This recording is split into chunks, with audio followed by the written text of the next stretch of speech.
ભાઈઓ અને બહેનો, આપ સર્વને લોગોસ બાઇબલ સ્ટડી તરફથી પ્રેમી સલામ હું પાઠવું છું. અને આજનો દિવસ 16મી જુલાઈ 2024 અને મંગળવારનો આ નવો દિવસ પ્રભુએ આપણા જીવનોમાં બતાવ્યો છે, માટે પ્રભુનો ખૂબ આભાર માનીએ છીએ.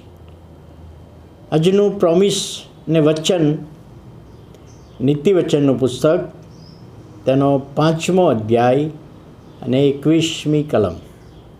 નીતિવચન 5 અને 21 ત્યાં લખવામાં આવ્યું છે, કેમ કે મનુષ્યના માર્ગો પર યહોવાની નજર છે. મનુષ્યના માર્ગો પર યહોવાની નજર છે, તે તેના સર્વ રસ્તાની તુલના કરે છે. હવે નીતિવચનના પુસ્તકમાં આ વચનને આ કલમ માટે ઘણા બધા પ્રભુના સેવકોએ ખુલાસા કર્યા છે. તેમાં પ્રભુના એક સેવક જય આદમ, તેમણે આ કલમ માટે જે ખુલાસો કર્યો છે કે માણસ એક દોરડાથી બંધાયેલો છે. માણસ કોઈક બાબતથી બંધાઈ ગયેલો છે, તેમાંથી છોડાવનાર કેવળ ને કેવળ ઈશ્વર છે. હવે આ કલમ, કેમ કે માણસના માર્ગો પર યહોવાની નજર છે. કયો માર્ગ? બંધાઈ ગયેલો માર્ગ. દોરડાથી બંધાઈ ગયા છે, કોઈક વ્યસનથી બંધાઈ ગયેલા છે, કોઈક રીતે બંધાઈ ગયેલા છે, તો એમાંથી છૂટવાનો માર્ગ કેવળ ઈશ્વર પોતે છે, પ્રભુ ઈસુ ખ્રિસ્ત પોતે છે. હવે આ કલમનું જો બેકગ્રાઉન્ડ જોઈએ ને, કેમ કે માણસના માર્ગો પર યહોવાની નજર છે, તો આખો 5મો અધ્યાય જો તમને સમય મળે અને આ વિડીયો જોયા પછી તમે તમારું બાઇબલ ખોલીને નીતિવચન તેનો 5મો અધ્યાય વાંચશો ને, તો આખો અધ્યાય પતિ પત્નીના સંબંધો વિશે લખવામાં આવ્યું છે. કોઈકને કોઈક રીતે જે તે કલમ પતિ પત્નીના સંબંધ વિશેનો ઉલ્લેખ કરવામાં આવ્યો છે. પતિ પત્ની એકબીજાને પ્રેમ કરવાની બાબત, એકબીજાને વિશ્વાસુ રહેવાની બાબત, એકબીજાને વળગી રહેવાની બાબત, એકબીજાના માટે જતું કરવાની બાબત અને સાથે રહેવાની બાબત. આ બધી બાબતો ત્યાં કલમોમાં એનો ભાવાર્થ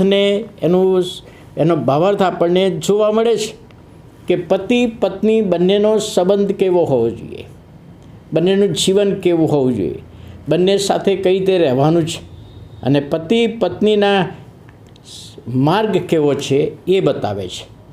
હવે એ બાબતને ધ્યાનમાં રાખીને જો આપણે જોઈએ ને, તો અહીં આગળ કેમ કે મનુષ્યના માર્ગો પર યહોવાની નજર છે. જો મનુષ્યની જગ્યાએ આપણે પતિ પત્ની વાંચીએ, કેમ કે પતિ પત્નીના માર્ગો પર યહોવાની નજર છે, એટલે પતિના દરેક કાર્ય પર યહોવાની ઈશ્વરની નજર છે, પત્નીના દરેક કાર્ય પર યહોવાની ઈશ્વરની નજર છે. અને અહીં આગળ એ બાબત છે કે ઈશ્વરની નજર તમારા પર છે, ઈશ્વરની નજર મારા પર છે, ઈશ્વરની નજર પૃથ્વી પરના એક એક વ્યક્તિ પર છે.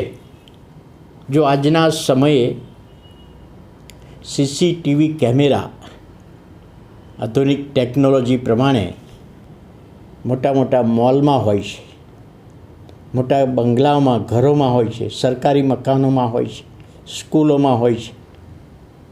એ જે સીસીટીવી કેમેરા રાખવાનું કારણ શું?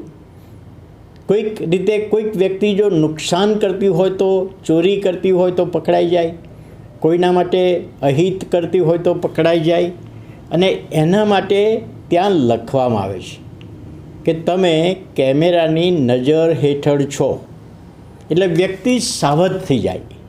અહીંયા તો આ જગ્યા ઉપર, આ બિલ્ડિંગમાં કે આ મોલમાં કે આ જગ્યા ઉપર તો કેમેરા છે એટલે ખોટું વર્તન થશે નહીં. કેમેરાની આંખમાં આવી જઈશું અને ઝડપાઈ જઈશું. જો એ બાબતને જોઈએ તો પ્રભુનું વચન કહે છે તો પ્રભુની નજર તો કેટલા બધા વર્ષોથી માણસ ઉપર છે. માણસે તો સીસીટીવી કેમેરા હમણાં શોધ્યું, પણ કહે છે પ્રભુ કહે છે મારી નજર તમારા પર છે. એટલે તમે પતિ પત્ની તરીકે જ્યાં પણ છો ત્યાં તમારા ઉપર મારી નજર છે અને કહે છે તમે છુપાવી શકતા નથી.